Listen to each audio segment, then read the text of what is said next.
Her pursuit of medical knowledge continued at the University of Texas Southwestern Medical School, where she obtained her Doctor of Medicine degree, followed by a master's in public health from the Johns Hopkins Bloomberg School of Public Health. Dr. Chin's postgraduate journey included residency in vascular surgery at the Yale School of Medicine, culminating in her role as chief resident. She further redefined her surgical expertise by becoming an advanced aortic fellow at the University of Toronto, where we met. Presently, she serves as a research associate at the same institution, focusing on aortic surgery. Dr. Chin recently was appointed as the head of the inaugural Advanced Aortic Program in Tulsa, which marks a significant milestone in her career. Her professional trajectory has been marked by diversity and influence. She's held multiple positions, including medical assistant, director of supplies and management, and co-owner/co-founder of a medical device company. Dr. Chin's commitment to vascular surgery extends beyond clinical practice into research and academia. She's a prolific contributor to scientific conferences, peer-reviewed journals, and book chapters. Her expertise is further recognized through her role as a reviewer for the Journal of Vascular Surgery and Aorta. Beyond her professional life, she maintains an active lifestyle by participating in triathlons, and she's one of the fittest people I know. Besides her exemplary qualifications, dedication, and contributions to vascular surgery, she's an inspiring colleague and a cherished friend. Help me welcome Dr. Chin. Hey, hi everybody. Charles always makes me sound way better than I actually am, but thank you. Trying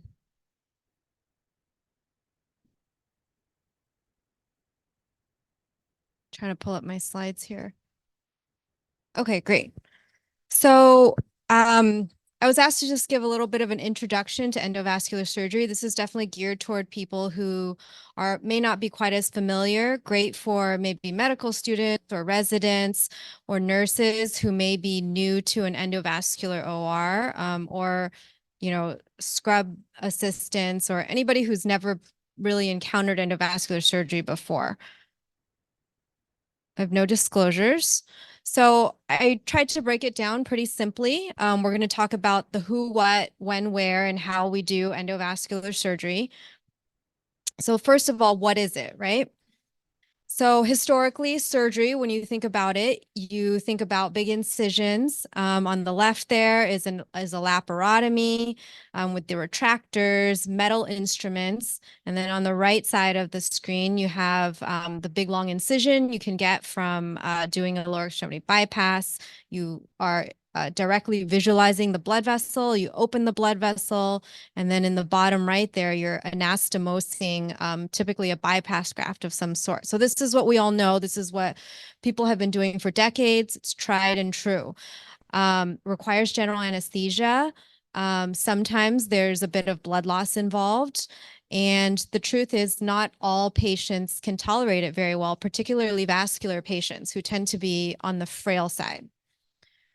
So the first endovascular procedure was actually performed in 1904.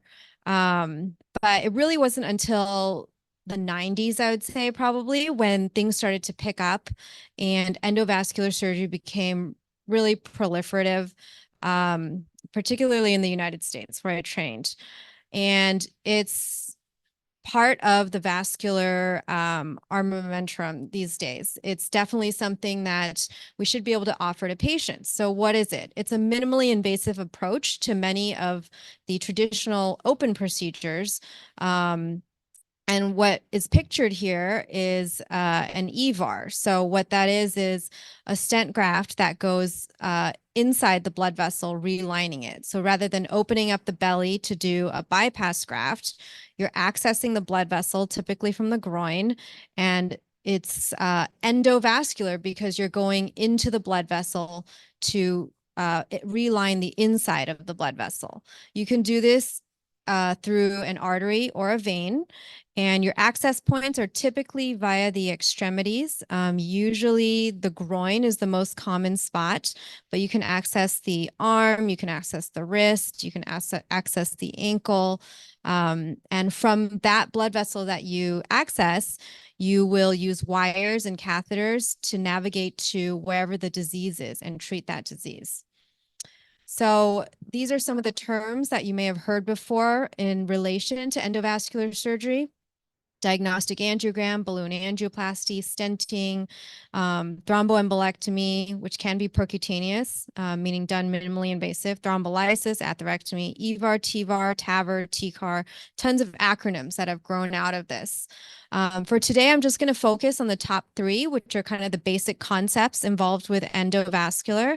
And that's diagnostic angiogram, balloon angioplasty, and stenting. And the picture on the right there is actually a picture of a bare metal stent. So a diagnostic angiogram is when you access a blood vessel, typically the groin, and then you take pictures. And you can see the dark portions are where the contrast lights up. And you can subtract out the bone so you can get a better picture of the blood vessel.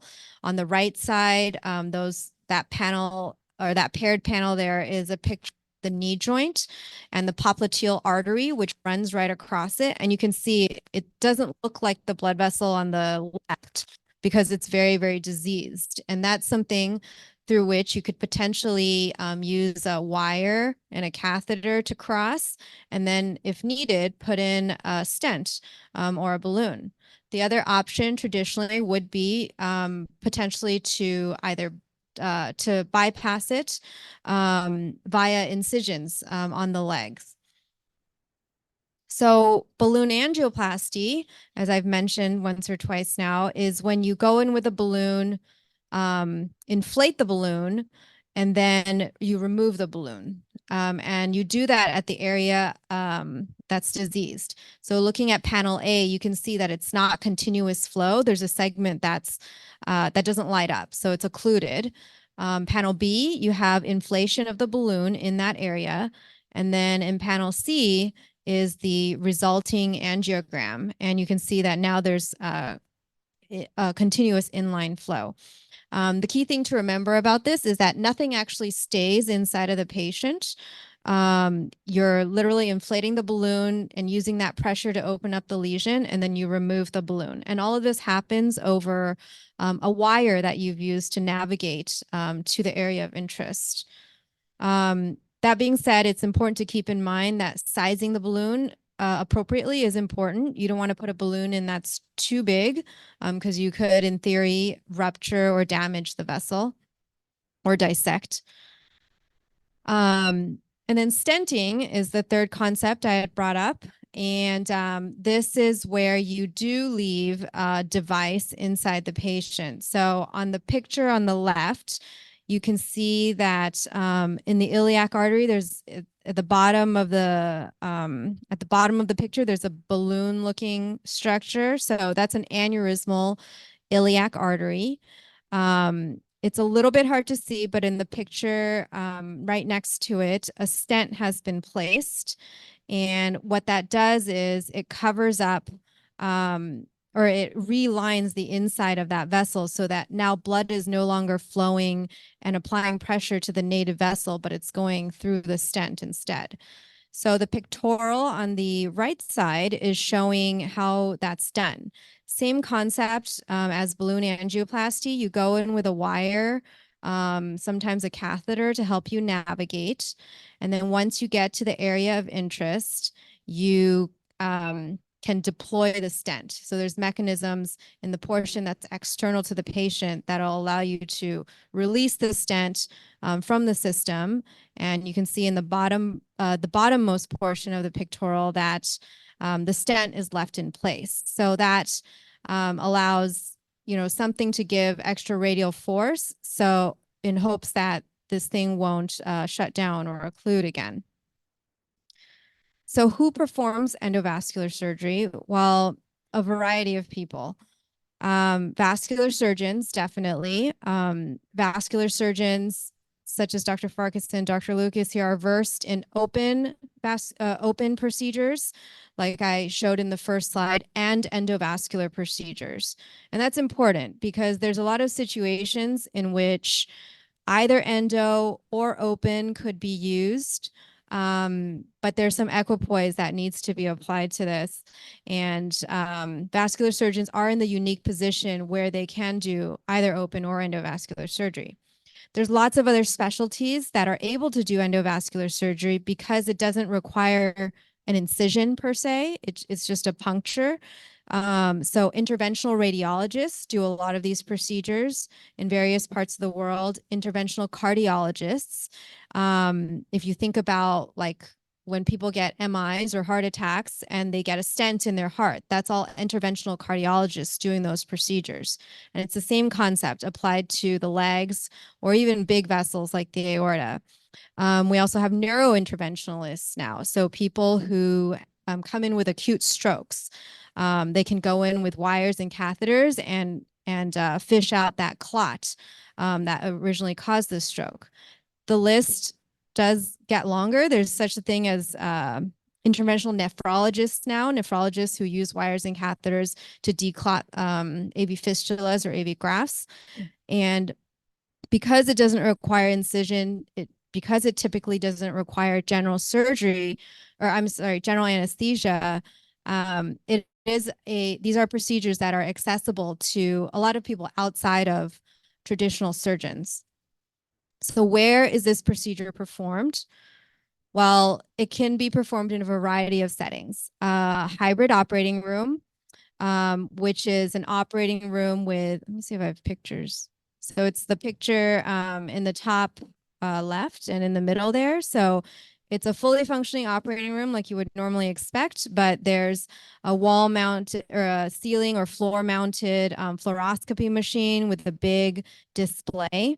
It can also be performed in a standard operating room using a mobile C-arm that you can wheel in. And it can also be performed in a catheterization lab. So these aren't operating rooms, but they are procedures where radiologists and cardiologists traditionally do minimally invasive procedures. And the patients who get procedures done here are expected to go home, typically same day, within a few hours. So when do we do endovascular surgery?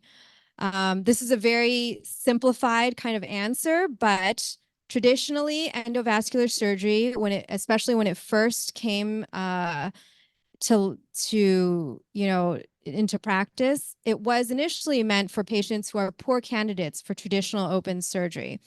So patients who may not be able to tolerate general anesthesia, patients who would not be able to tolerate large amounts of blood loss.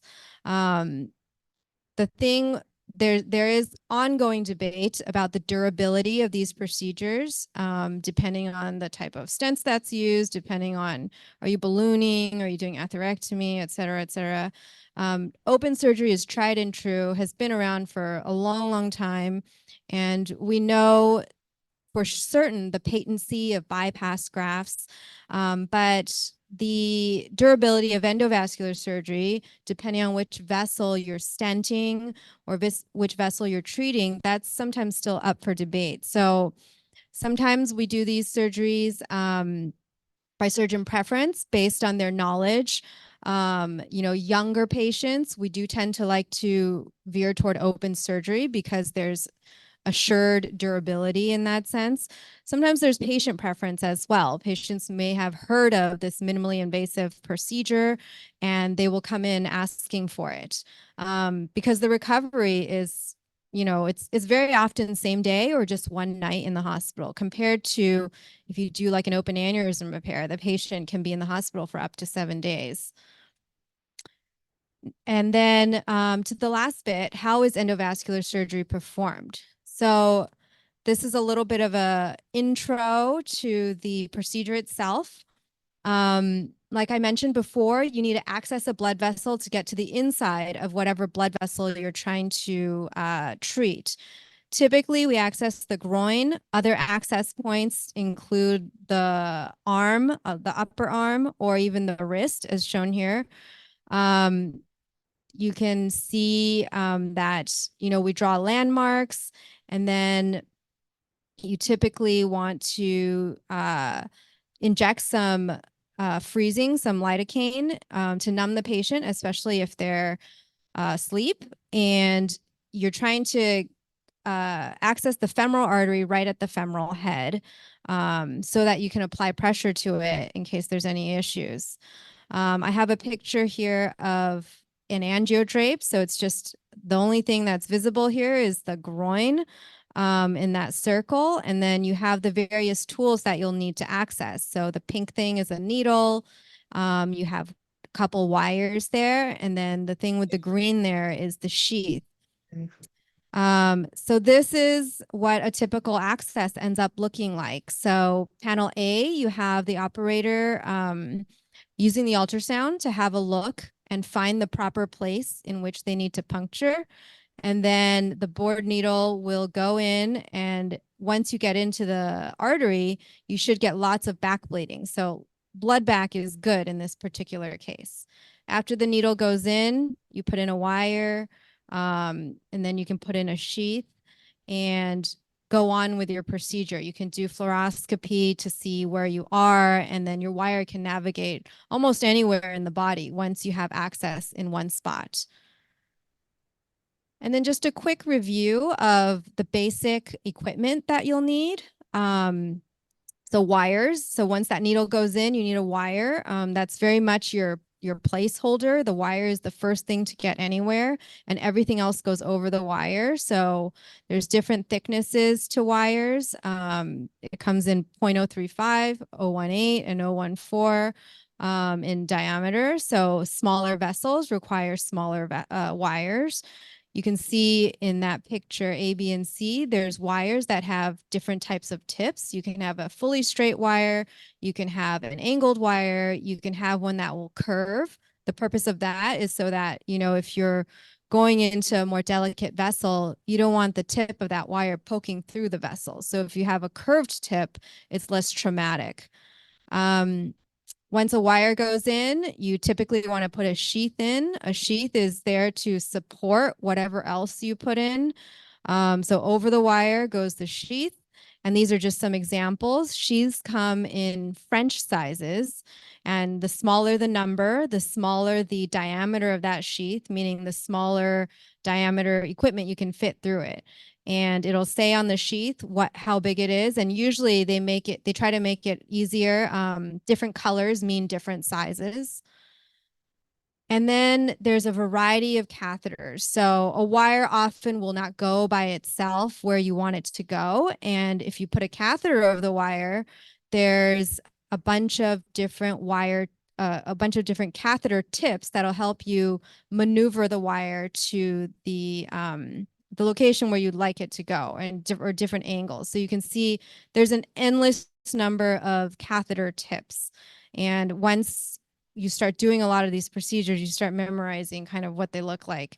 But you can imagine to do an endovascular procedure, you need a fair amount of these available on the shelf, depending on so that you have a backup in case the one catheter that you're using isn't doing the job or isn't making the turn properly. Balloons are basically, it's exactly what it sounds like. They are balloons that are mounted on catheters, and there's different dimensions to them. There's a picture here of the box that a balloon comes in, and you can have different length balloons, different diameter balloons. They go through different French sizes, so different sheath sizes that it goes through.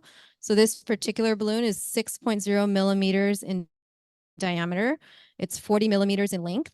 And then the 75 centimeters is the length of the actual catheter that it comes in. So you can imagine if you're trying to go from the groin to just the aorta, you could probably work with something that's a little bit of a shorter shaft or shorter catheter. So the 75 would be okay, but they make these catheters that the balloons are mounted on the shafts is what they call it, long. It can be up to, 150. And the lengths of the balloons can be long too, depending on how long your lesion is. And the diameter also needs to be matched up to the size of your blood vessel as well. So you need a variety of these available on the shelves if you're going to be doing balloon angioplasty, because sometimes you get in there and a particular balloon may not be doing the job, and then you'll need another size. And then lastly, stent grafts or stents. It comes in two varieties. You have regular stents, which are just bare metal, and those tend to be used for atherosclerotic lesions. If you're trying to get plaque out of the way and you're just trying to open up an area for the blood to flow, or stent grafts are actually covered, so blood can't flow outside of the graft. And these are good for aneurysms, because you wouldn't want blood flow in the ballooned portion of the blood vessel.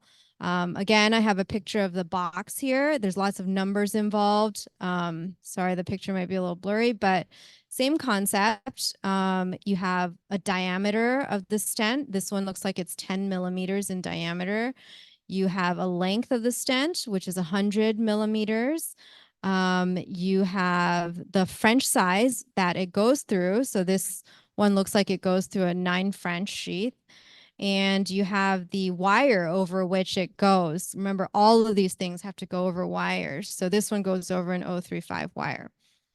So that's all I have right now. I think there's a hands-on section later where everybody can get a chance to handle these things and see how they fit together. But just knowing kind of these concepts is a good way to get started if you're a little bit unfamiliar with endovascular surgery. Thank you.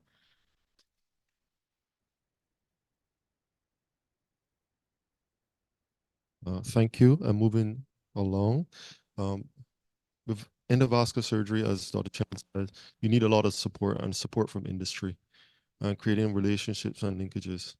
Funny story, I was on LinkedIn and I got a strange message. I thought it was a scam. It was actually Christian. And I was intrigued. I was a little bit desperate.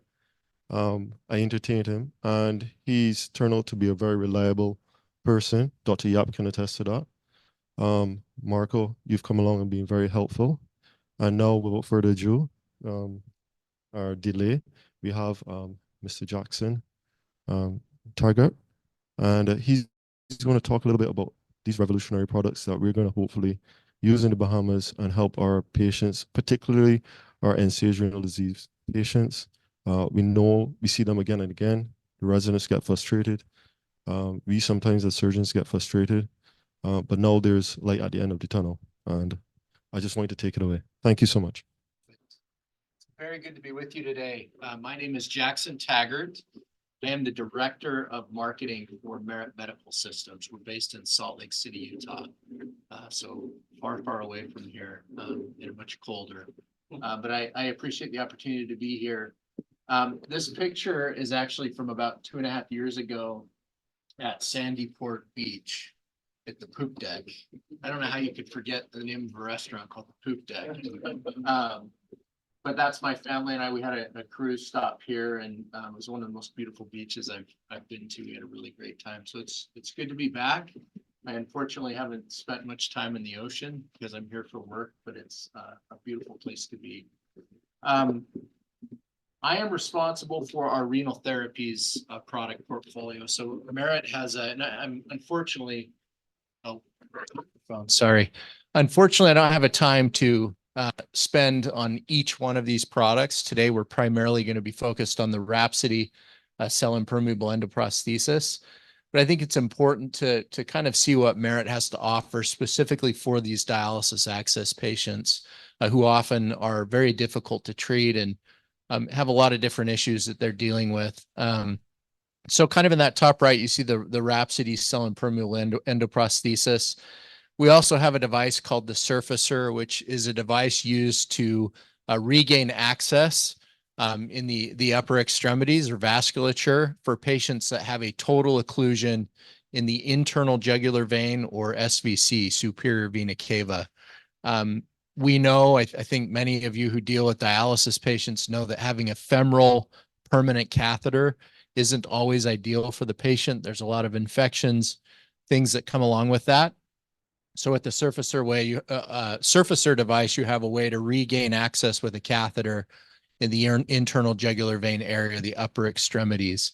So really innovative device. The Hero Graft, which I did bring a sample with me that we'll be able to play with during the hands-on session, is a device designed, it's a fully subcutaneous device that's designed to basically transition a catheter-dependent patient, whether that catheter is here or in the femoral vein, from a catheter, from a permanent catheter to a subcutaneous access system, which is much better in reducing infection, things of that nature.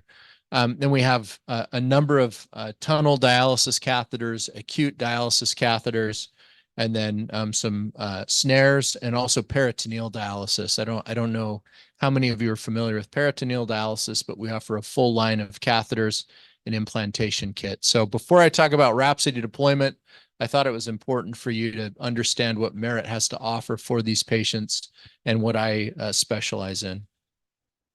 This is what the Rhapsody looks like. So Dr. Chen did an amazing job kind of setting the stage for my presentation. Rhapsody would be classified as a covered stent or a stent graft. We're actually calling it a cell impermeable endoprosthesis. If you're with me tomorrow, I'm going to have a little bit more time to talk about the science behind Rhapsody and what makes it different from some of the competitive options that are available. But there's some really exciting technology behind the covering that we use for this endoprosthesis and what that means for you and for the patient. So hopefully some of you will be around tomorrow to go into that in more detail. I've been asked today to focus more on Rhapsody deployment. So I've only got probably, I don't know, 6 slides where we'll talk about how to properly deploy Rhapsody.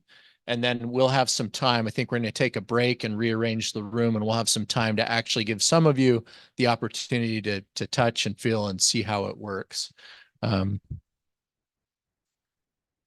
This was just, and again, you had a really good slide presentation prior, but this kind of sets the stage for what's needed for a Rhapsody procedure. You're going to need a 035 guide wire. So it's an 035 system, which means it needs an 035 guide wire. And what we recommend is usually a stiff 035 guide wire for our system. This is an example. An Amplatz wire is generally known universally as a stiff guide wire for endovascular procedures, but there's other options as well that can be utilized. On the left, you see a number of different sheaths that are color-coded. The Rhapsody requires a sheath in the range of 8 French all the way up to 14 French, depending on the diameter of the endoprosthesis that you're using for the patient. So you need to make sure that you have those 2 things in order to do a procedure. What's not shown here is a balloon. We do require, as part of IFU, balloon angioplasty prior to implanting a Rhapsody. So you'd want to open up that lesion or that occlusion as best you can with a balloon, and then you'd go in after with the endoprosthesis to place that scaffolding in place if you didn't get the result that you needed with your balloon. Hopefully that makes sense. And then you'd actually, after you deploy the Rhapsody inside of the vessel, you'd go back in with that same balloon and you'd inflate the balloon to make sure that the wall, that the endoprosthesis is up against the vessel wall and seated properly. Hopefully that makes sense. I put this picture in the middle. A good way that I kind of remember this when I was trained in endovascular technique is thinking about a train going through a tunnel. The train track would represent your guide wire, the tunnel would represent your sheath, and then the train would represent any device that you're putting into the body, into the vein or the artery. It's a very simple way to kind of think about endovascular technique.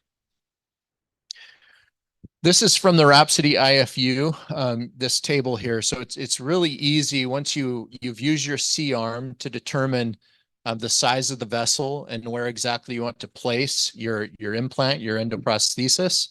Once you get that size range, which you can see on the far left of the chart, you can use the other columns within this chart to determine what size stent you're going to need, what size balloon we recommend for that stent, the type of wire that you should use, and the French size of the sheath that will be used with that corresponding stent. So I would suggest for the first few cases to reference the IFU in this sizing chart. We actually have a PDF piece of marketing collateral that we've created that just is this sizing chart if you want it, that you can laminate, keep in the lab for cases. It will guide you as long as you can get a measurement of the proximal and the distal area in which you want to place that stent. Does that make sense? If anyone has any questions, feel free to stop me. Okay, so as far as the system goes, and this might be tricky because I got to hold the microphone, but first you're going to want to flush the system. And what that means is you want to put sterile saline, you want to help, through the hub, the port down there, and just spray it through to make sure you clean the lumen of the catheter before you place this over the wire. You would then put your thumb over the very tip and push again with your saline, and you'll see a few drops come out right there, right at the tip of the catheter. And again, we'll go through this during the hands-on portion. Once you've done those two steps, you know that your device has been flushed properly and it's ready to be placed inside of the patient. All right, now let's walk through the steps here of deployment. So yeah, go ahead. You can take that off the end there. So every Rhapsody device is going to have a safety clip on it. So this red portion is a safety similar to a firearm or a gun safety. This will prevent anybody from being able to squeeze or compress the handle. So before you do anything and when you're ready to actually deploy the device, you need to remove that safety clip. Now, this is a coaxial system, which means there's an outer sheath or catheter that's housing the actual endoprosthesis or implant. So it's under a layer of catheter. So in order to expose or release that endoprosthesis, you need to click the handle. And when you click that handle, it's actually sliding this outer portion back within the handle to slowly expose the endoprosthesis. Again, this will make a lot more sense when you see it live. But because it is a coaxial system, there's some nuances to it, which I'll go over in a minute here. So if we go back to the slides. Perfect, thank you. You'll see the different steps here. I'm going to show you what it looks like kind of in an animation type, and then my next slide shows you what it looks like under fluoroscopy. But you're clearly under fluoroscopy going to see a distal marker band. It's hard to see from where you are, but there's a titanium band right here. That's your distal marker band, which you'll be able to see. You'll be able to see the endoprosthesis clearly under fluoroscopy, and then you'll see a proximal marker band as well. And those are really important landmarks as you orient yourself to the system and how it's deployed. You can go back to the slides, please. So in A, you see that distal marker band on the left. The first step is to actually get that distal marker band to slide back to match up with the distal portion of your endoprosthesis. So how you do that is you're going to remove your safety. I want to save this device for you to play with. You're going to remove the safety. And then with this handle, you have what are called micro clicks. A micro click is where you just push the handle a little bit and you'll feel and you'll also hear it click. That's what's known as a micro click. If you do 2 or 3 of those micro clicks and then release the handle, you'll see this slowly start to slide back. And once that distal marker band has slid back, you can go back to the image.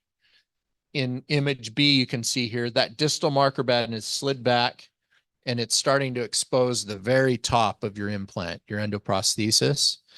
Once that has happened, you know that any subsequent compressions of the handle is going to pull back this catheter more and more. and more of your endoprosthesis is going to start to flower and show itself under fluoroscopy, if that makes sense. Go back. Thank you. Doing a good job back there. So here in image C, you'll see that it started. We've done a few more of those micro clicks, just very slowly. You're doing a few micro clicks, releasing the handle. You're seeing more and more of that sheath retract and more of your stent starting to flower. Once you get wall apposition, which you see actually in C, once you start to get a little bit of wall apposition, in some cases, you may want to pull the system back just a millimeter or two to the exact landing zone that you want. So we always recommend when you do those first couple of priming steps, A and B on the chart there, we recommend that you're maybe, I don't know, 1, 2, 3 millimeters past your desired landing zone. So you can do these steps, flower a little bit of your endoprosthesis, and then slide it back just a couple millimeters to exactly where you want it to land. You're going to now in image D, you can start to get more aggressive with the handle. So now instead of doing just partial micro clicks of the handle to expose the endoprosthesis, you can start to do full compressions and you're going to deploy the device much faster. And the reason that is because now you have really good wall apposition. The device is going to stay in place and you can hurry and deploy it. And then in E and F, you can see you're fully deployed here.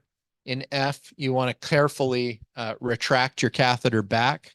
You have to obviously go back through the endoprosthesis. So you carefully do that under fluoro, make sure it doesn't get caught on any edges or anything. And then you're good to go. Any questions before I show you what this looks like under fluoroscopy? I must be pretty good at explaining it then. So this is what you'd see under fluoro. Again, the green line is where we want to land the device. That's where we want it to end. The red is where we do our priming step. So that's what it'll look like at first. Remember, the first step is to do a few micro clicks, and you see that distal marker band has slid back a few millimeters. Now we know any further compressions of the handle, and you're going to start to expose the endoprosthesis. We start to see it flower a little bit, and we bring it back to our desired landing zone.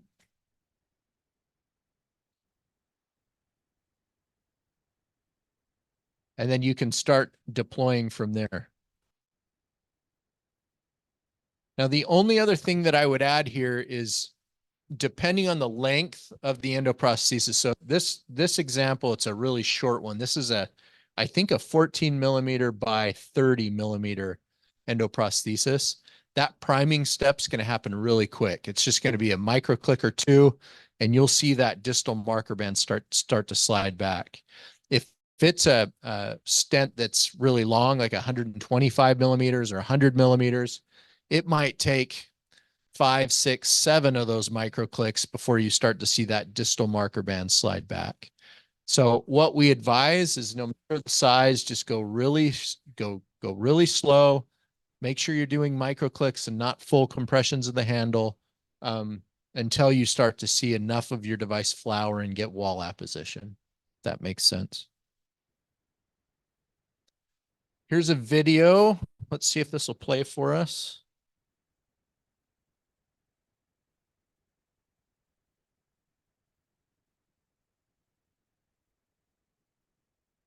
I don't know if we have sound, but this will kind of walk you through the steps of what this looks like. We're not over a wire and we're obviously not constrained within a vessel. So you're going to see more movement of the catheter than you would typically see. So at that point, you'd slide back to your green line there, just a millimeter or two. And then you can continue to deploy.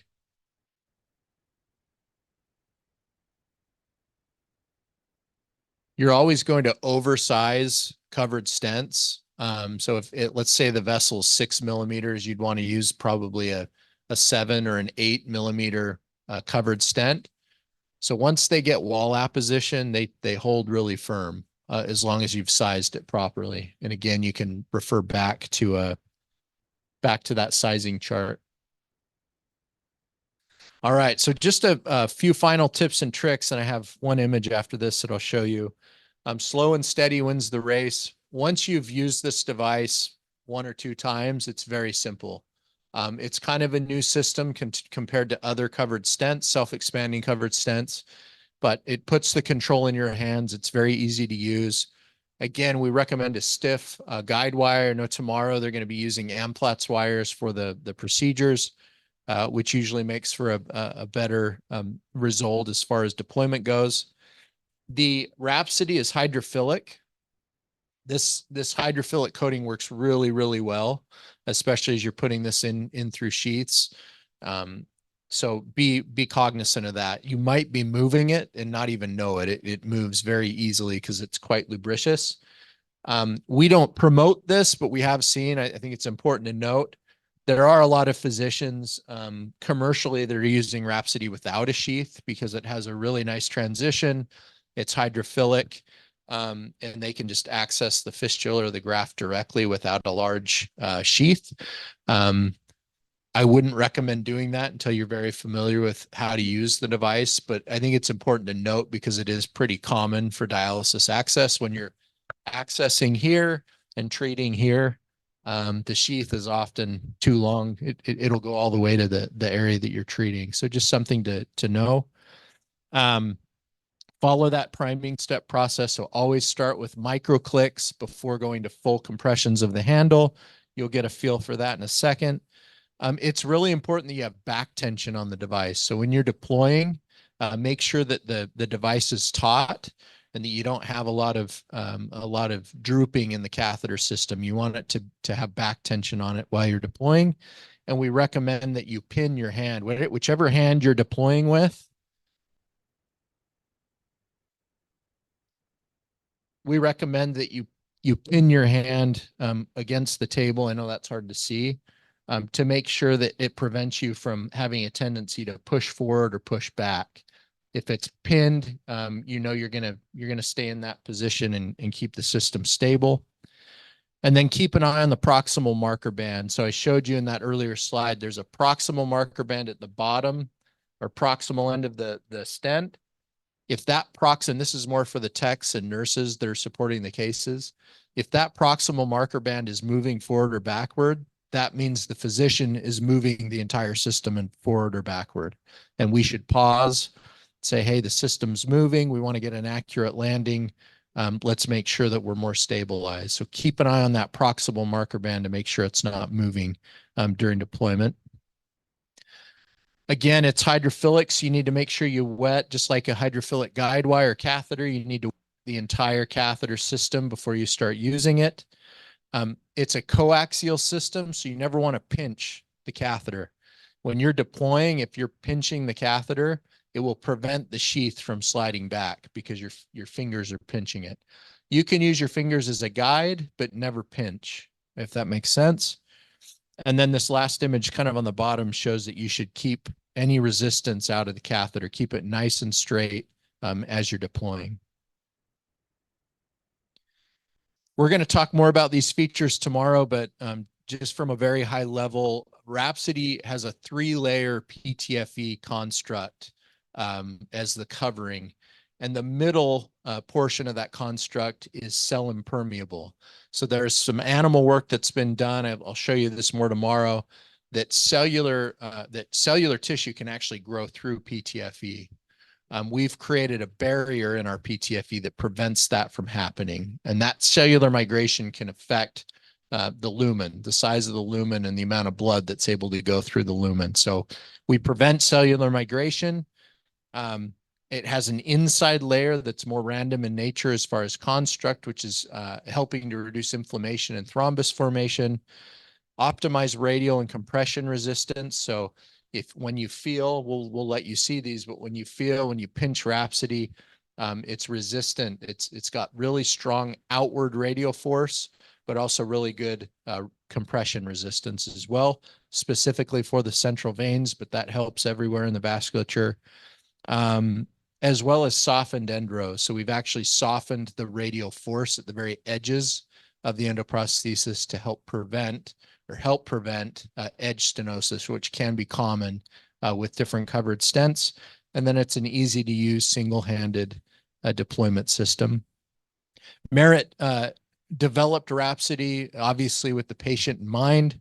We'll talk about this more tomorrow, but we've seen improvements in primary patency, reduced revision frequency. You see some of these dialysis patients we call frequent flyers are coming in every month, 2 months, 3 months because they have a central lesion or a lesion in their cephalic arch, and balloon angioplasty just isn't doing the trick for these patients.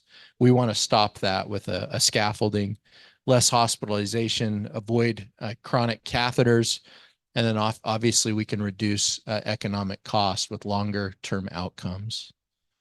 With that, are there any questions?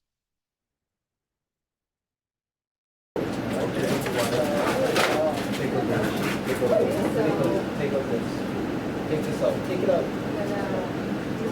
No, just the top. Just the back. Yes.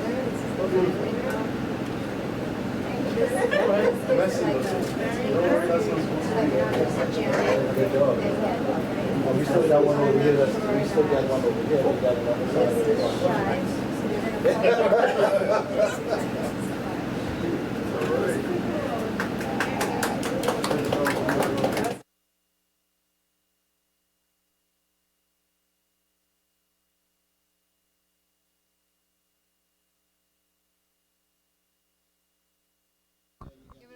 So don't push from back here because you can bend this. Yeah, always push from next to the skin. Beautiful. Yep, keep going. Perfect. So now you want to take the dilator out, right? So take the dilator. yep, so that's the dilator. It's a little unclick. Yeah. Not twirl, but just a little snap. Yeah, there you go. Okay, so before you pull it out, you have to do it with 2 hands. You do one hand on the wire and one hand on this. Who holds this? Yeah. So somebody's got to be holding that too. So usually I'll have a med student or whoever the assistant is. Yep. And then you walk it You do it stepwise. Yep. So not all. Remember, the wire stays. Okay, And what you're doing is taking this off. take it off, and then you move your hand back. Yeah. Exactly. Well, there's a valve, so it shouldn't. Okay. So once you have wire there, yeah, exactly. Good job. You can let it go because this is closed off. Yeah. Once a while, it stopped leaking. Okay. It stopped leaking and it's coming to you. Exactly. Okay, and then, oh, thank you. And then if you want to put your catheter in there or your balloon in there, so your wire's always kind of holding the place of where you were. Does that make sense? Yes, it does. Nice. Yeah. So the one key thing is making sure this is actually close to the patient. So Because if we open that, then they it hand it to you with it off, it's gonna, well, it won't bleed back because the wire's here right now. Put the wire back. I want the expert to come and get you guys. No, it's not backflowing too much. Well, if there was blood, it would come back. Yeah. Okay. That's pretty cool, thank you. Yeah.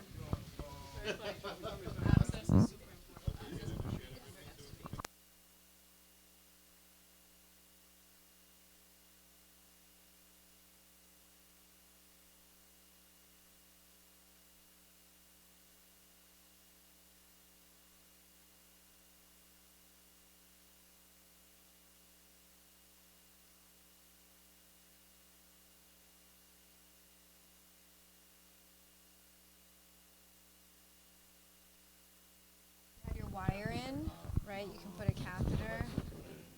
And, Yes. Your device will navigate. go over this. Yeah.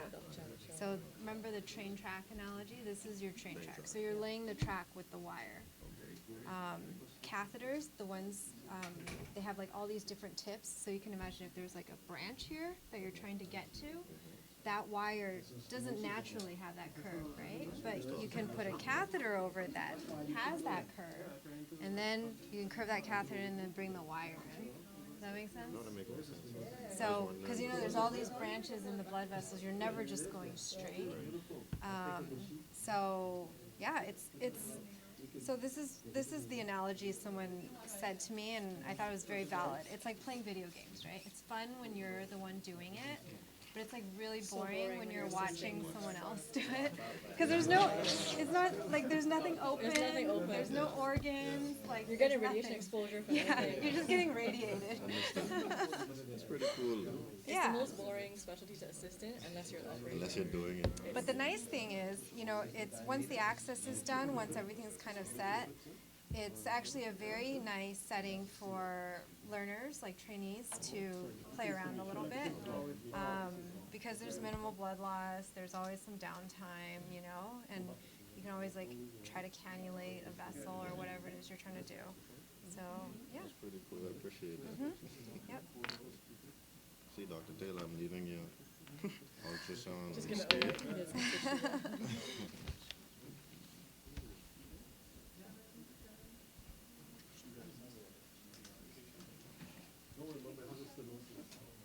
So you want to push from here, yeah. Never push from the back because you're going to kink that thing. There's native stenosis. Take the dilator out, leave the wire. So just a click, don't turn, it's a click. This one begin. Leave the wire in place. Leave it. Oh, poppy sets out. What? You could put the delivery system on. Yeah. Do we have any of those used delivery systems for Merit?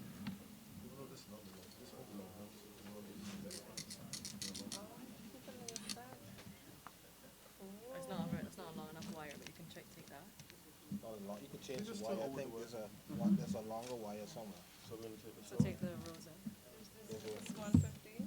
Don't open another one. Yeah, we had one There's a somewhere. 150 wire somewhere. Look, use that one. That one chance. Yeah, she's one I'll right take here. this.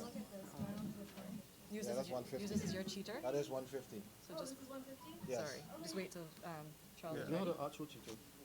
Okay. So there's a valve, so you shouldn't have to cover that. No, it's not. It's just. Man, you do what you gotta do. You're making this, you can make this history, documenting the history. You want it? So you do it? Stretch it?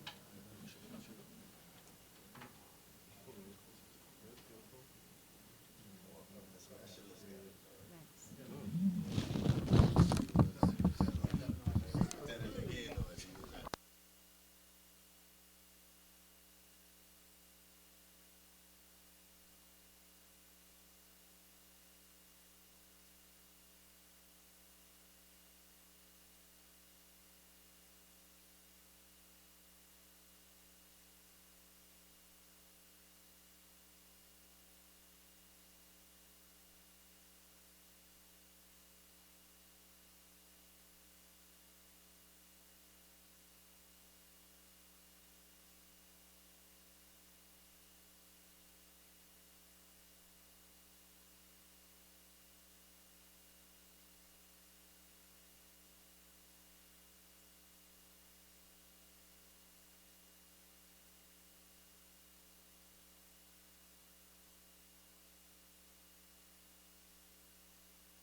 Push the whole thing.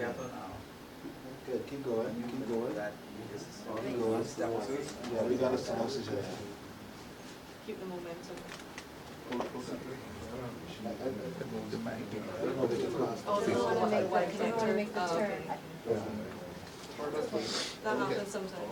The balloon dilate first and then goes back.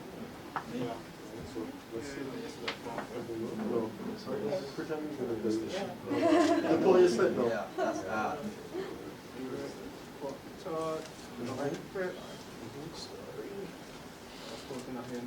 No, because it's itching fire. We increase the king, Beautiful. So it's fully deployed. It's fully deployed, right? Always hold your sheet. So you gotta take it off over the wire. So Hear what Dr. Chan was saying, let me show you. So you have to walk, so you hold the sheath, you always, you should never lose sheath and never lose wire, so you walk out the wire. Right, and then you pull the wire while I pull this off. Don't pull it, don't pull it. You hold it in place. Yeah. Nice. Beautiful. Good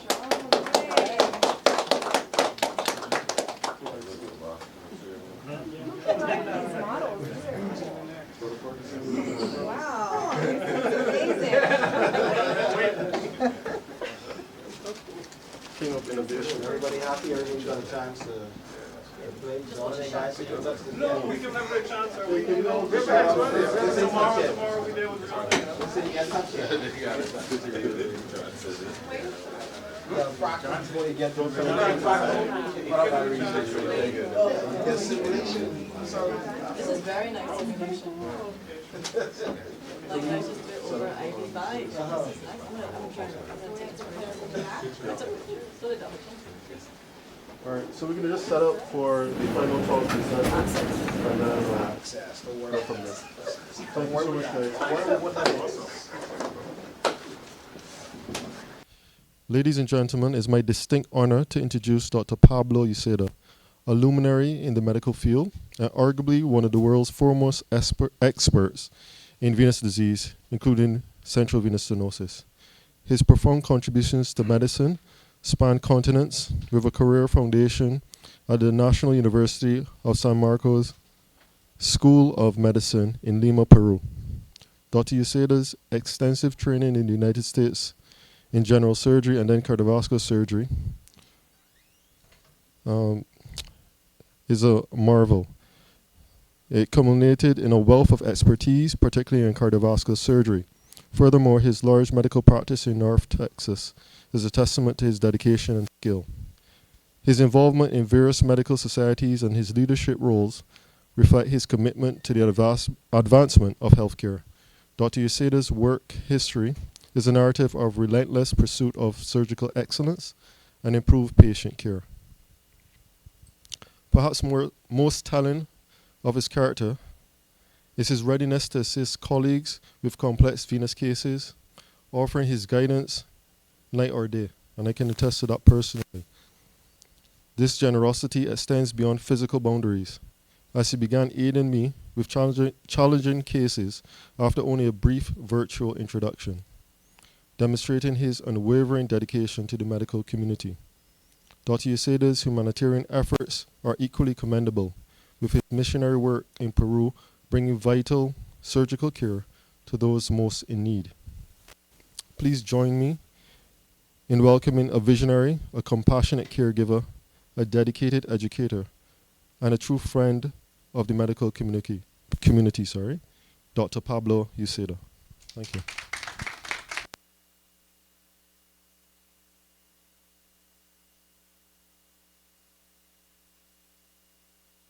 Good evening, everybody. I appreciate those kind words, a little exaggerated, Dr. Lucas. First of all, Dr. Chan there, and I was very happy to see her. And I want to thank for the opportunity to talk about this serious problem on hemodialysis patients, which is central vein stenosis, that has been an area of my interest for the past 15 years. And specifically affecting those patients that have vascular access in upper extremities. Just going to the point, the incidence of central vein stenosis on dialysis patients, there have been a few studies, but there are very classic studies that have a look at this particular incidence. And one that I'm going to mention is of Adwani, who in 2019 reported an incidence of 4.3% in a group of patients that of a single center that they followed for about 5 years. And they evaluated these patients and not necessarily having problems with access. Therefore, the incidence was relatively low. And comparing to about 41% when hemodialysis patients with access problems were evaluated with venography as a classic study of McRae in 2005. When you look at central vein stenosis in patients that have catheters, the Labriola in 2018 found that the incidence was 9.4%. The classic study of McRae revealed here an incidence of superior vena cava stenosis in 24%, brachycephalic vein of 29%, and subclavian vein of 9%. What is the etiology of central vein stenosis? There are three mechanisms that are mentioned. One is wall thickening caused by intima hyperplasia and muscle hyperplasia of the wall that could be de novo and organized mural thrombus, fibrosis, or secondary to trauma by catheter stents or other wires from cardiac devices that trigger an inflammatory response. Endoluminal obstruction is caused by thrombosis, and also the same culprits such as catheters, stents, or cardiac devices can trigger inflammatory response, not only occluding the lumen of the vessel, and form a reactive tissue very common, such as the well-known fibrin sheath. Extrinsic compression occurs at the thoracic outlet, or also known as costoclavicular junction, and affecting the subclavian vein, or can be caused by arterial compression, such as the aorta that compresses or causes stenosis of the left brachycephalic vein, or the innominate artery, less commonly causing compression of the right brachycephalic vein. The diagnosis. Typically, dialysis centers will report inadequate dialysis on these patients. They can say high venous pressures. Patient can have pain in the upper extremity, especially in the proximal upper arm during dialysis. Excessive bleeding after dialysis is common. Localized hematomas during the puncture, difficult puncture due to edema, and patients may have also access aneurysms. And the worst complication is, of course, access thrombosis. There is edema of the ipsilateral limb of the axis, and also collateral veins can be seen in the neck, chest wall, and the upper extremity. With respect with edema, what we found was that cases of superior vena cava stenosis and bilateral brachycephalic vein stenosis can present with edema in the 55% of the patients. In the cases of brachycephalic vein stenosis, close to 50%, and the stenosis of the subclavian vein are actually more commonly associated with edema. However, as we can see from these incidences, on the other hand, there are many patients, about 30 to 40% in the more central vein stenosis, that can be asymptomatic, or patients also that have non-functional access may be asymptomatic. With respect with the diagnosis of central vein stenosis, of course, the exam and the history can already give us a clue that there is that problem. Ultrasound is very helpful in detecting occlusion or obstruction of the subclavian vein or other signs of central vein stenosis. The problem with ultrasound is that it has difficulty in evaluating the brachycephalic vein and the superior vena cava. Especially on obese patients, the brachycephalic vein can be difficult to image. By far, we have relied on venography as our key study to evaluate these patients and determine the anatomy of the occlusion. We puncture the dialysis axis if it is functioning. And if it is not functioning, we puncture the axillary vein or the brachial vein in the proximal upper arm. And it is imperative that we visualize the superior vena cava, either by direct catheterization or by image or by filling by collaterals. If the superior vena cava is not visualized, then it is required that a femoral puncture should be done for catheterization from the inferior approach and perform venography. The role of CAT scan or MRI is only to rule out intrathoracic or mediastinal tumors that could be compressing veins, or to determine the inferior level of the superior vena cava occlusion if the femoral approach is not possible due to occlusion of those veins. With regard to the treatment of central vein stenosis, I'm going to just here outline these that we will discuss. Angioplasty, stenting, also the use of complex endovascular techniques in cases of complex or central vein occlusions, such as the inside-out technique and the intrathoracic sharp recanalization. We also discussed the use of extra anatomical conduits, such as the herograft or the supraclavicular endograft. Finally, we discussed the surgical treatment, vascular access banding, but mainly we'll discuss right atrial bypass. With regards to angioplasty, the angioplasty is indicated when the stenosis is greater than 50%. And it is being stressed in most of the reviews that an asymptomatic stenosis should not be treated. There is usually a good response to the angioplasty, but there is high recurrence rate, especially because central veins commonly have elastic lesions, and multiple reinterventions are necessary to maintain an acceptable secondary patency. With regards to stenting, the indication of stenting is if there is persistence of 50% or greater stenosis during the initial angioplasty,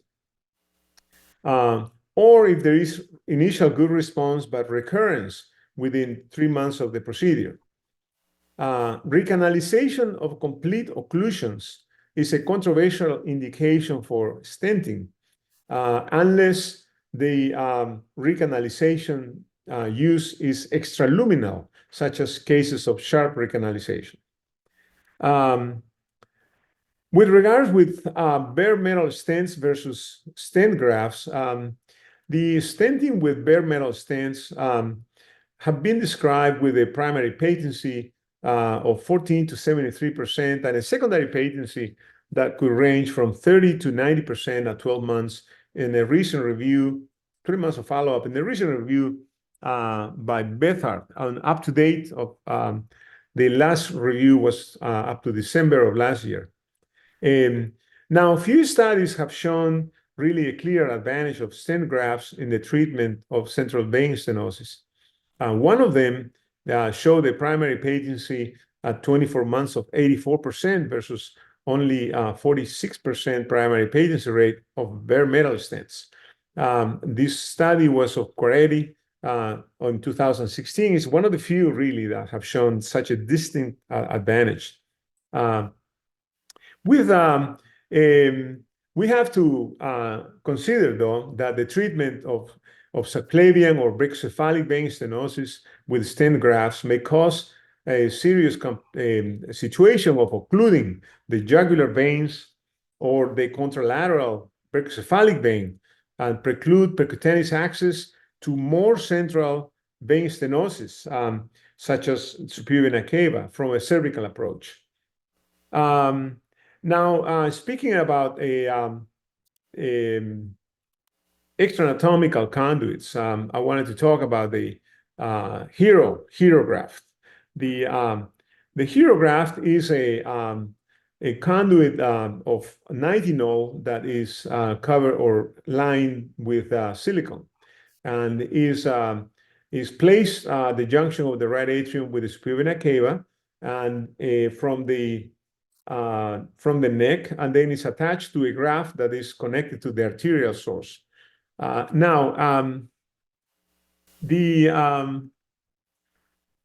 original indication of this device was axillary vein and subclavian vein occlusion. And initial patency that reported was adequate in 2009. Now, the placement of this device requires that the brachycephalic vein and superior vena cava have to be patent, or they have to be recanalized. And if they are recanalized, then an angioplasty had to be performed at least with an 8 millimeter balloon. Now, some authors have advocated the use of hero conduit for all central vein stenosis, and we don't agree with that particular indication. Another fact about the hero conduit is that it has poor patency on patients that have systolic blood pressure of less than 100, or in morbid obese patients. And in those particular cases, sometimes systemic anticoagulation has to be initiated with not really good results. The importance of the hero graft has been, in my experience, the off-label use after recanalization of complicated stenosis, such as the inside-out recanalization.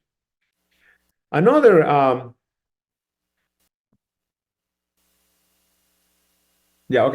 Sorry about that. So another extra-anatomical conduit was the supraclavicular stent graft that follows the same path, that extra-anatomical path, than the hero graft. And this we described for the first time in 2021. The advantage of this particular technique is that the stent introducer sheaths are smaller. They are 6 or 8 French versus 20 French for the hero conduit. The conduit is 8 to 10 millimeters in diameter versus 5 millimeters of the hero conduit. And it's also a shorter conduit because it does not have to reach the right atrium if the stenosis to be treated are localized only to the brachiocephalic vein. And it has better patency than the hero conduit when the systolic blood pressure is borderline, or in other cases when the hero conduits had frequent thrombosis. And that was what brought us to try this device in those patients. Now, let's just talk about the central vein stenosis. And I wanted to mention that I listened to Dr. Killig in 2010, who said that the central vein stenosis should be described in anatomical areas of occlusion. And I really agree with that advice. And therefore, that's what I have been followed through the years. That means that we should consider one anatomical region of obstruction, the subclavian veins, another one, the brachiocephalic veins, and finally, the more central area of occlusion, which is the one that involves a bilateral occlusion of the brachiocephalic veins and stenosis or occlusion of the superior vena cava. The reason is because each region behaves, or each stenosis behaves differently, and the treatment could be different on each one of these anatomical regions of occlusion. We therefore wrote papers about these occlusions on each one of these regions separately, of the subclavian vein, then the brachiocephalic vein, and finally of the superior vena cava or brachiocephalic vein, which actually represent the type 3 and 4 thoracic vein occlusion types according to the latest classification of thoracic vein obstruction that was described in 2018. So we'll start with the most central stenosis, which is the type 3 and 4. And we wrote this paper in 2020. We call it the COVID paper. We reviewed 45 patients that were involved with this type of occlusion. 17 were type 3 and 28 patients were type 4. What we found was that the patient with type 3 that we evaluated, all of them had a complete occlusion of the veins. And then most of them required techniques such as inside-out technique, and 12, all of those patients had hero grafts for the reconstruction. The type 4 cases, interestingly, presented a third of them with complete occlusion, another third with stenosis or occlusion of the superior vena cava around the dialysis catheter. And I have seen these in cases where patients have the catheters for more than a year, and it's a very common situation in patients in third world countries like in my country, Peru. Finally, the last third of patients had stenosis in the 50 to 75% range. And here is the treatment of these patients included stenting in 12 hero graft, angioplasty only, and in one case we were unable to cross the lesion. So here is our techniques to cross the occlusions that we use to treat these patients.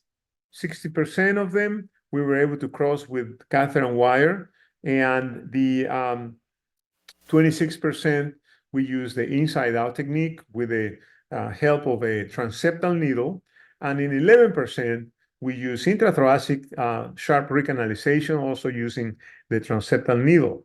The success rate was very good on the first two. On the transeptal needle, in 2 cases we were not successful. That included 1 case with a fatal cardiac tamponade. And so that means that the intrathoracic recanalization is a little more dangerous in our experience than others. And then our secondary patency rate at 80 months of follow-up was very good, over 70%. But these require multiple reinterventions on these patients. The reinterventions were mainly angioplasties, simple angioplasties. These are some examples of the patients in our series. This particular patient has a complete occlusion in the near the atriocaval or cavo-atrial junction, and we're going to discuss that later. That this particular case was crossed just with a catheter and wire that we were able to cross from approaching from the arm where the patient had a fistula and from the femoral vein with a long introducer. And after we were able to deploy a stent graft, 8 millimeters, because we did not want to do a larger angioplasty and with the possibility of injury to the intrapericardial portion of the superior vena cava that caused tamponade. And that's the reason why we use in this particular case the stent graft. This is the case that I mentioned with the middle third of cases where the patient has had a dialysis catheter for a long time, and we were able to use a catheter to place a wire, and then an angiogram through the tract shows the area of occlusion, also near the dangerous area of the atriocaval junction, that we perform an angioplasty and deploy a hero conduit. And as I mentioned before, we perform an angioplasty with an 8 millimeter balloon, which is, we cover the size of the hero introducer. This is the transeptal needle that we used to perform or help some of the inside-out technique cases and also the intrathoracic recanalization. I think actually the most important part of this particular set is the introducer. The introducer is a sheath that is 71 centimeters long, placed from the femoral vein, and is a braided sheath. Therefore, it maintains the direction of the end from the femoral vein. This patient is an 18-year-old girl that in 2018 presented with esophageal varices from superior vena cava occlusion. This is the venogram from the arm that shows the occlusion of the superior vena cava at the junction of the brachiocephalic vein. And this is the venogram from the femoral vein that shows the stump of the superior vena cava at or just above the atriocaval junction. Our plan was to perform intrathoracic recanalization. Here is where we were going to position our sheath and then go with the sharp wire towards the left innominate vein. Here is where we already have successfully crossed into the innominate vein, and after angioplasty, we deployed a bare metal stent. It was a 10 millimeter by 60, and with success resolution of symptoms. And we were able to do a nice case report in the Journal of Endovascular Surgery. And this is the patient in 2023, where I went back to Peru and I did an angioplasty again. The stent was patent, and we were able to do an angioplasty and to maintain the patency of the secondary patency of the stent. And she's been now 5 years since the placement of the stent, that, in my opinion, improve her survival. The inside-out recanalization is one of the other complex techniques, and uses the concept that from the inferior vena cava through the atrium, a straight line can go safely to the right supracervical area. And the key concept is that if we maintain a direction of the sharp wire anteriorly, so that is right behind the head of the clavicle, you will avoid injury to structures. Essentially, are the arterial, the innominate artery, which is right behind, and keeping the direction in the middle to avoid the pleura or the trachea. This is a diagram of the technique where we have a long sheath from the femoral vein all the way up to the stump of the superior vena cava, and from here we can go to the right infraclavicular area, or in cases that we want to do reconstruction towards the left, we can guide it towards the suprasternal notch, and do the exteriorization of the wire in that area. This technique was originally described by Dr. Gurley, John Gurley from Kentucky, in 2013. Now, this is a short video that's going to show the technique in one of the cases we did. Here is the stump of the superior vena cava. Here is the wire coming up towards the neck, and then we make a small incision and exteriorize the wire. And here comes the wire is being exteriorized. And once we have a control from the neck, we are able to place on an anterograde fashion a introducer or a small sheath, and then we can exchange the wire to a stiff wire and do place like a hero conduit and attach it and create an access on the right arm.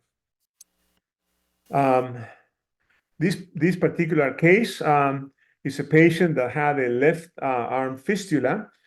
This was in 2016. She came with symptoms of superior vena cava. Here's the venogram showing a occlusion of bilateral brachycephalic veins. And here is the inside-out technique. This is the long sheath, and the wire is going to the suprasternal notch. It's exteriorized, and then we place a hero graft that we connect to the left cephalic vein. And here is after I did a revision due to cephalic vein aneurysms, and this is the rest of the central system is patent. And so this is a 6-year patency. Actually, the patient I saw 2 months ago, still her left arm axis is patent.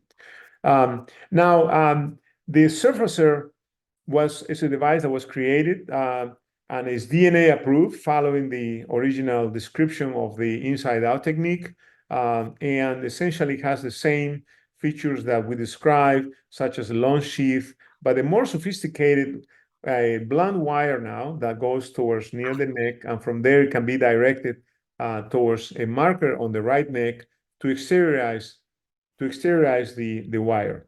And I've done cases with the surfacer. In this particular case, for example, we have a patient on the left that has a cephalic fistula and has severe edema.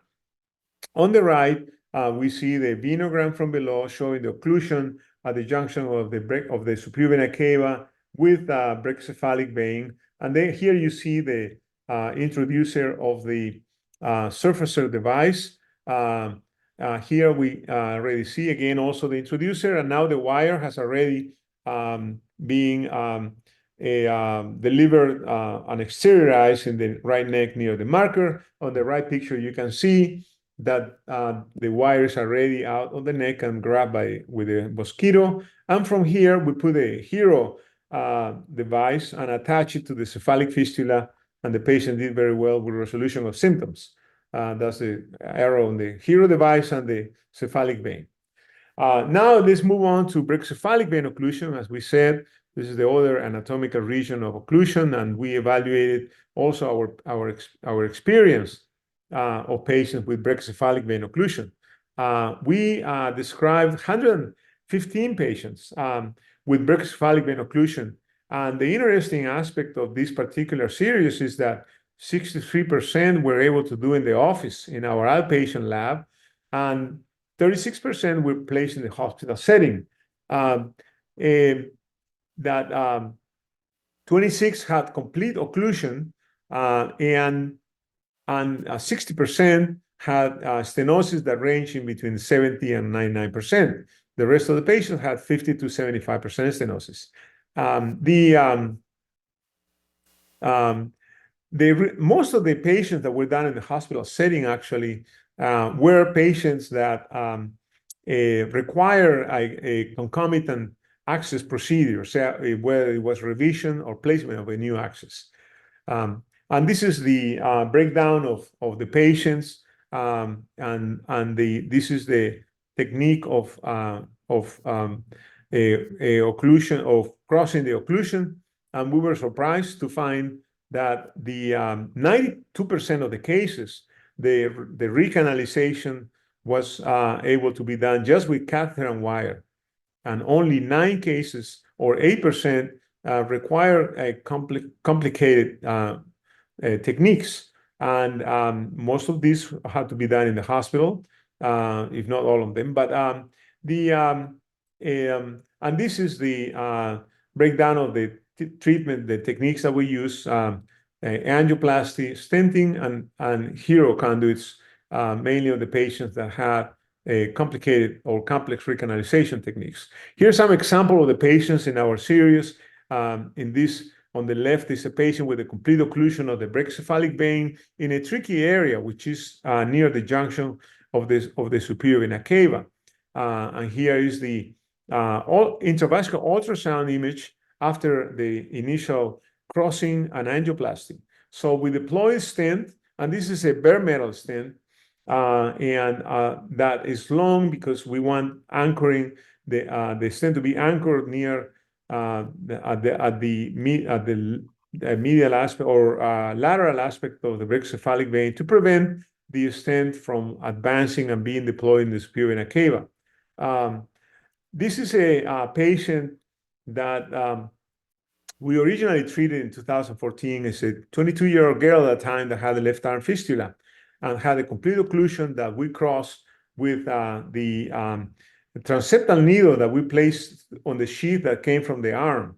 And here is a short video where you can see that it's located near the superior vena cava junction, and the wire passes into superior vena cava, and we have a sheath coming from the femoral vein as reference. We try to cross from either side. In this particular case, the wire went through from the upper sheath. We then perform angioplasty, and we deployed a bare metal stent. As you recall before, the instances of recanalization extraluminally should be better treated with a stent graft. We didn't know at that time. Therefore, the stent occluded 3 weeks after the procedure, and we needed to go back, and we recanalized that stent, and we deployed a stent graft. And this patient underwent a kidney transplant in 2020. So therefore, our procedure and this recanalization helped her to be on dialysis during all those years. This is another patient with a left arm fistula and occlusion, complete occlusion of the right brachycephalic vein treated with sharp recanalization and stenting. This is another case that I present here because the also complete occlusion, a very short occlusion that we cross with the transeptal needle, and we were able to get across, perform an angioplasty. But in this particular case, the superior or lateral superior vein, brachycephalic vein was quite big. It was almost 20 millimeters. Therefore, for the after the angioplasty, we placed a cover stent ovation endologic, which is an aortic stent graft because we placed a 22 by 40, and we're able to solve the problem on this patient and restore the function of the right arm axis. This is a case where a patient has a left cephalic fistula, has occlusion of the right subclavian, and brachycephalic vein. This is the superior vena cava stump. And this patient was treated with inside-out recanalization. Here you see the wire coming out in the neck. And then after that, we placed on an antegrade fashion a supraclavicular stent graft.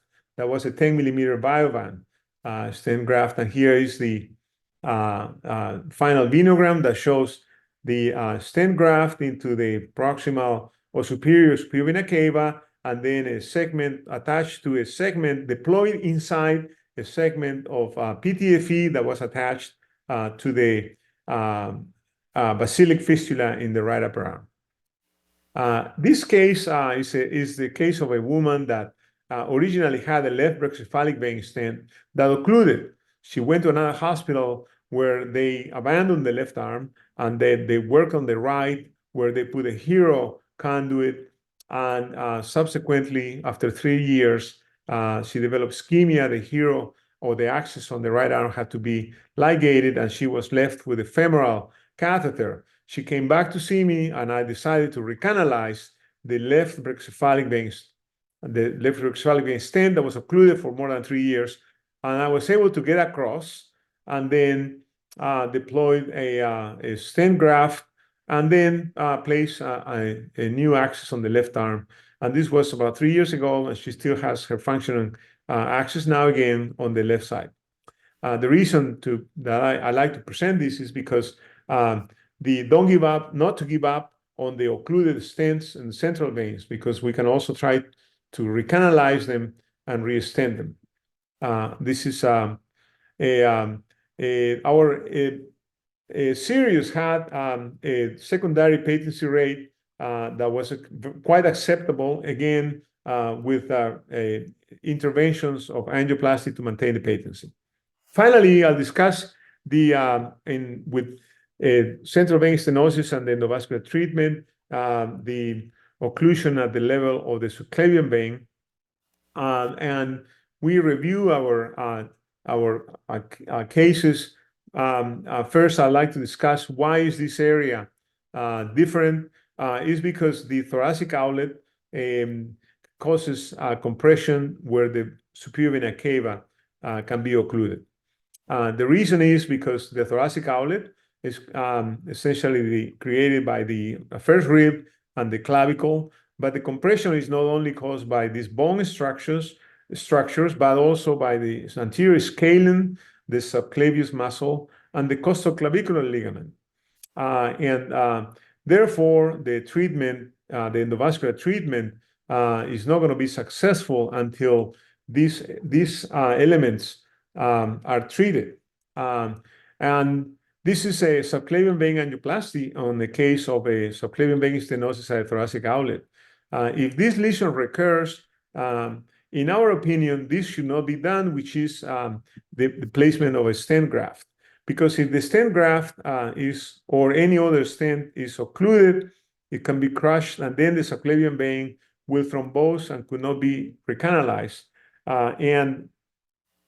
Therefore, and also this is another example why we don't think that a stent graft should be used to treat the subclavian vein. This particular lady had a previous right arm graft that was treated with stent graft of the right subclavian vein. That arm, that axis occluded, it was abandoned, the stent occluded, and she was placed with the left arm axis, developed severe edema due to the fact that's the stent graft on the right side. Severe edema was because the left brachycephalic catheter was creating significant occlusion in the brachycephalic vein that had to be removed. But however, even though the right internal jugular vein was patent, the catheter could not be placed because of the occlusion created by the stent graft, and the patient required a femoral catheter until the stenosis on the left brachycephalic vein was treated. So we had, during a period of about 8 years, 346 patients that had been treated with subclavian vein angioplasty. And in 15 of those, we performed first rib resection because of significant recurrence. Since our report that was in 2021, we've performed 15 additional patients. The 14 of these patients had functional access and severe arm edema, and in 9 cases, there was complete occlusion. The procedure to perform bone decompression was first transaxillary first rib resection in 5 patients, and 10 patients were treated with infraclavicular first rib resection. 9 patients were treated with simultaneous stenting. These are some examples. This is a 38-year-old patient with occlusion of the subclavian vein, had a left arm fistula, was treated with stenting and first rib resection in 2014. 5 years later, she came back and required angioplasty of the subclavian stent and also a new stenting of the brachycephalic vein now. This girl went to have a kidney transplant, but that failed, unfortunately. And so that was in 2022, but she came in 2023, and we were able to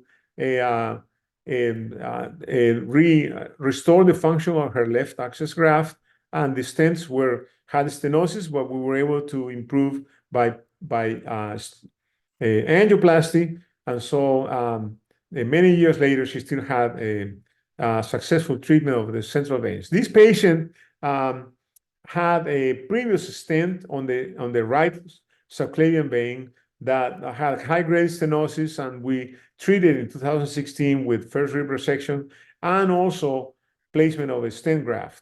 This is in 2021, when she has some stenosis, and however, the subclavian vein at the thoracic outlet that had been treated with bone decompression, the intravascular ultrasounds show that it was widely patent. And a month ago, I performed a angioplasty of the lateral aspect of the stent, but the main area, as you see here, still remains widely patent, and she still has a functioning right upper arm access graft. Our patency rates after rib resection, the secondary patency was 100%, and we found that the median survival was actually quite good of 69, confirming that treatment of central vein stenosis improves the survival of these patients. So talking about the thoracic bone decompression needed for subclavian-based stenosis at the thoracic outlet, first rib resection, the 2 techniques, the transaxillary technique is difficult to learn. The patient is in the lateral decubitus position, and the dialysis access is not accessible for endovascular vein repair, or in case some injury to the vein occurs during the procedure. The infraclavicular approach is easier to learn. The patient is supine, and the dialysis access is very accessible. Most of the time, I puncture the access and I place a wire across the occlusion prior to doing the infraclavicular rib resection.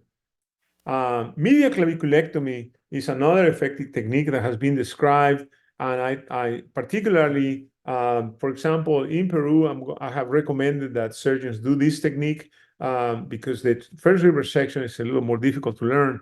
And here, for example, we have a patient that presented the week before with a complete occlusion of the subclavian vein. She had a left arm access, and after recanalization, we brought her for the first rib resection, and we put a wire. And right after the first rib resection here, you're going to see that there is still a remaining stenosis. The rib has already been resected, and we treated with a cover stent at the completion of the procedure. This is the exposure on the infraclavicular resection after the procedure has been performed. Here you see the subclavian vein, and here you see the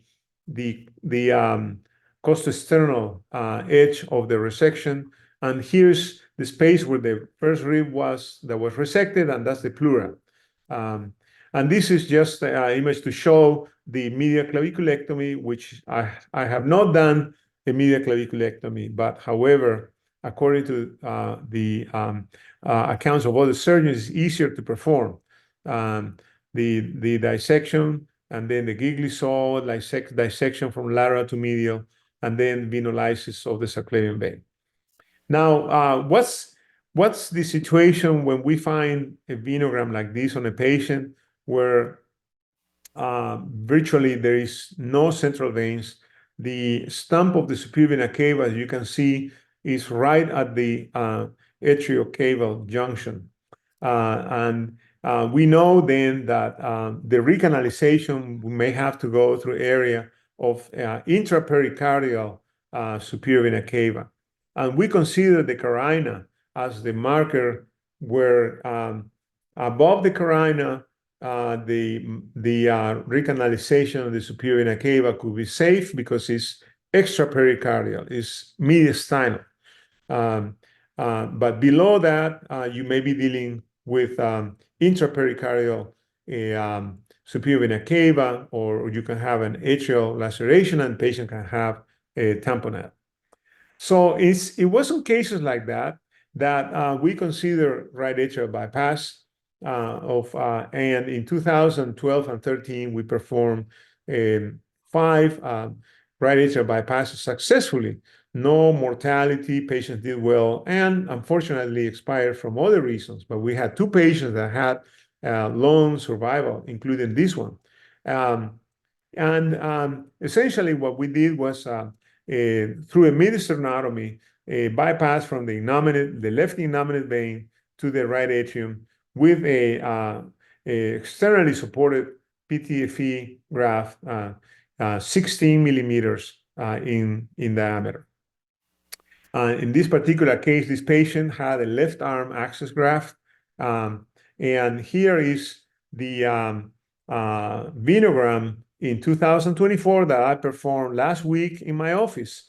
And you can see that the bypass graft is widely patent, and this is the left arm graft, which is a new graft that has been placed. And I brought the patient to perform angioplasty of the venous side of the access graft.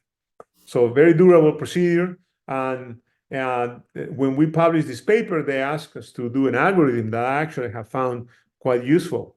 And I'm just going to share the presence of superior vena cava or bilateral brachycephalic vein occlusion, which is the most serious occlusion of central vein stenosis, should be treated with endovascular treatment, including sharp recanalization of inside-out techniques. And if it's successful, then we just need surveillance to do repeated interventions and maintain the patency. However, if the endovascular treatment is not successful or could be high risk, such as the presence of occlusion at the superior vena cava, right atrial junction, and the surgeon doesn't feel comfortable, then the patient should be evaluated for PD catheter or thigh dialysis access.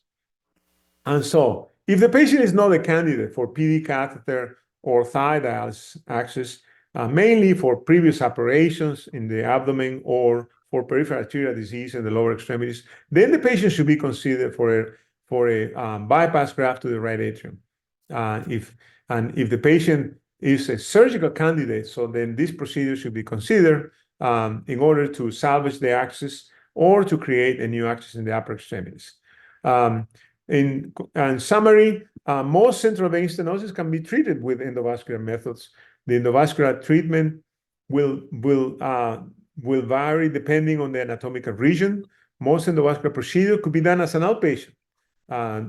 Definitely, the surveillance or post-main procedure interventions could be done as an outpatient.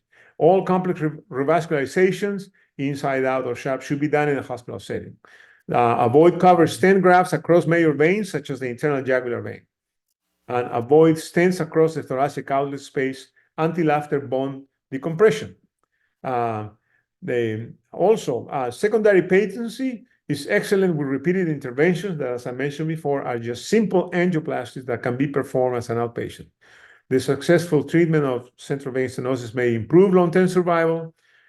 Close follow-up is necessary with exam. Ultrasound evaluation here becomes key, and a very liberal decision to do venographies to maintain the patency. And the follow-up should be done by vascular surgeons for timely reintervention. And I'm saying that here because I'm dealing with surgeons.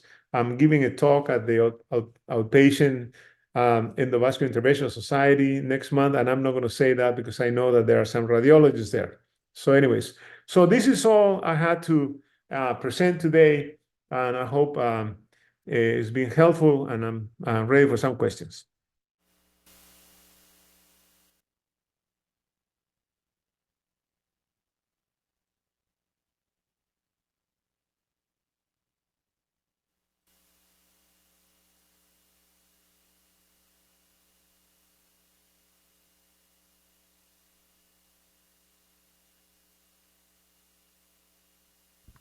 Hello, can you hear me now? Yeah. Early in the talk, you mentioned not doing anything surgical for the patients who are asymptomatic for the stenosis. What do you do in a situation where you're planning to do an upper limb or forearm access in somebody who you think or strongly suspect or know that they have a stenosis in that limb? Do you go in with the plan to do something at the time of the access placement, or are you going to take a wait-and-see approach in a situation like that? That's a very good question, and that's a different situation because the asymptomatic comment had to do with the functional access. And what I can tell you by experience is that if I suspect that the patient has central vein stenosis because, for example, they had a catheter for more than 6 months, I will do a preoperative venography. And based on that, I will discuss with the patient. And as I mentioned before, the more central vein stenosis could have less dramatic symptoms than the peripheral ones, such as subclavian. Now, however, that could not be true when you are just creating an axis, because the collaterals develop once the flow has forced collaterals to develop. If you do an axis and the patient has, let's say, a brachycephalic or subclavian vein stenosis, within a week, that patient is going to come with a very severe edema of the arm, and may end up in the ER 2 days after, because they get scared when they see their arm like that, and that really puts you in a situation where now you are behind the problem, because you maybe I can give you 2 examples about this. I had a patient that I was consulting in the hospital. They kind of were pushing to put an access, and the patient had a catheter on the right side, a defibrillator on the left.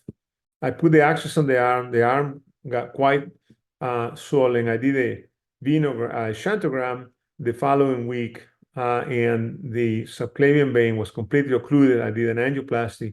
It didn't get better, so I put a hero and put the catheter in the groin, put the hero and then now he's better. But however, that patient, the swelling, even though it was severe, allowed me to do these things. Another case is similar situation, and the patient that didn't have any evidence in a history of central vein stenosis or occlusion, that just comes in for a new access because her right forearm graft is failing and has poor flow. I put a new graft, and the arm got so swollen that I had to ligate it in 2 days. That arm, I've never seen such a edema just from subclavian vein occlusion. So the second case shows the case where things get really out of control. So therefore, the answer to your question is I would treat it because that's a new situation. We don't know the kind of flow that the new access is going to create. And therefore, I think the patients that central vein stenosis is suspected, if you have the time, you should do a venogram preoperatively and see what you're dealing with and determine whether you treat that concomitantly when you're placing the new access.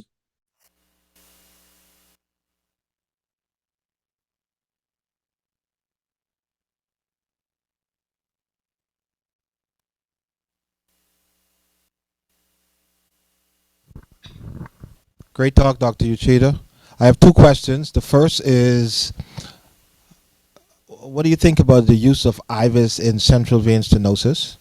And the second one is, I saw on several of your slides that you use the transesophageal echo in, I guess, the complex cases, and I just wanted to know what you thought about use, or you only use them in complex cases or use them routinely? Yeah, IVUS, if I could, I would use IVUS on every case. Certainly,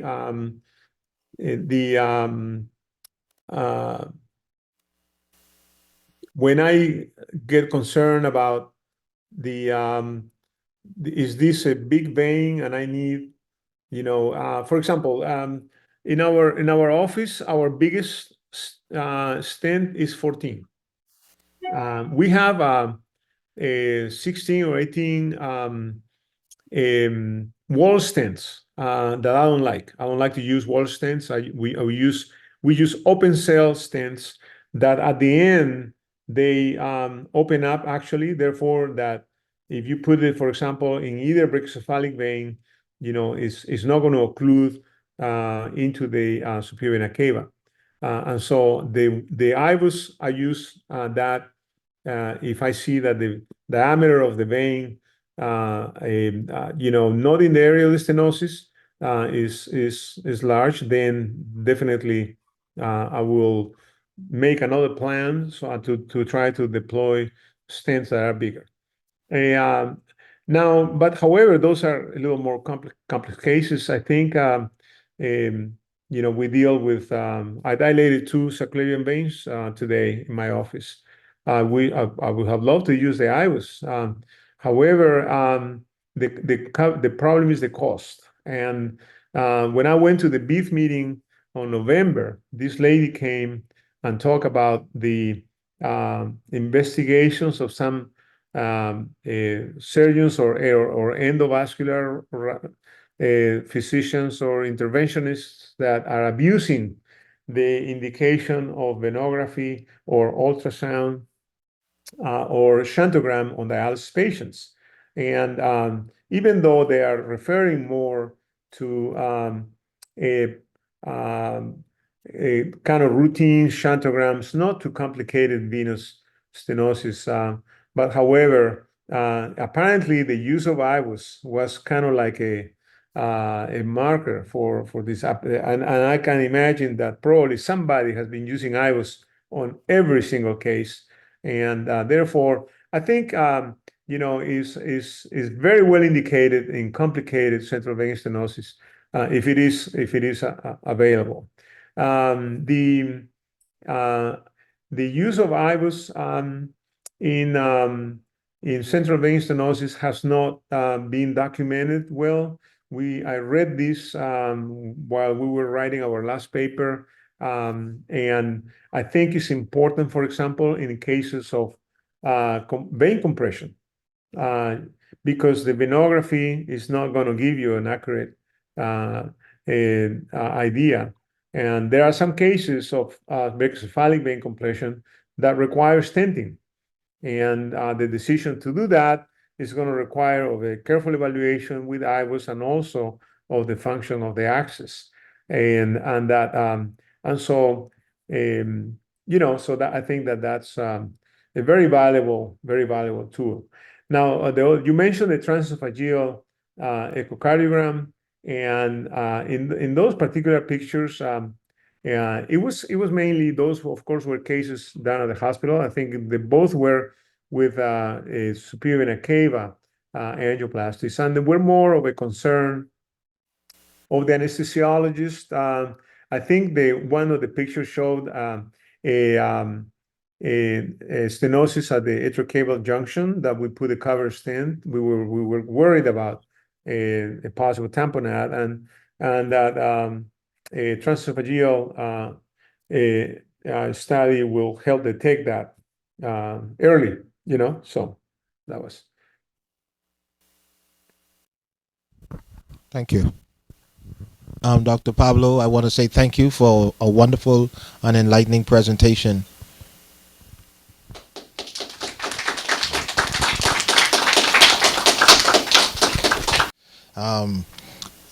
First, I'd like to say thank you to the Department of Surgery, for giving us this opportunity. We took a M&M session, so we must be special, Dr. Lucas. So I want to say thank you to Dr. Grimes in particular and the Department of Surgery in general for allowing us to host this 3-day event. Second, I would like to thank the library for allowing us the space. It's a little small, it's a little cramped, but we don't mind being intimate at times. Okay? And a special thank you to Merit Medical and Rhapsody for agreeing to come down and support us in this venture. And thank you for your presentation. Hopefully this is a start of a partnership that will continue into the future. I want to say thank you to Marco in particular. He's the many emails and back and forth.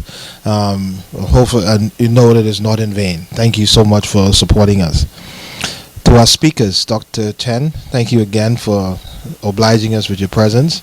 Thank you, Dr. Pablo Ucheda, for his presentation, even though it was by Zoom. We were hoping that he would be here in person, but we thank him nevertheless for agreeing to even be with us by Zoom.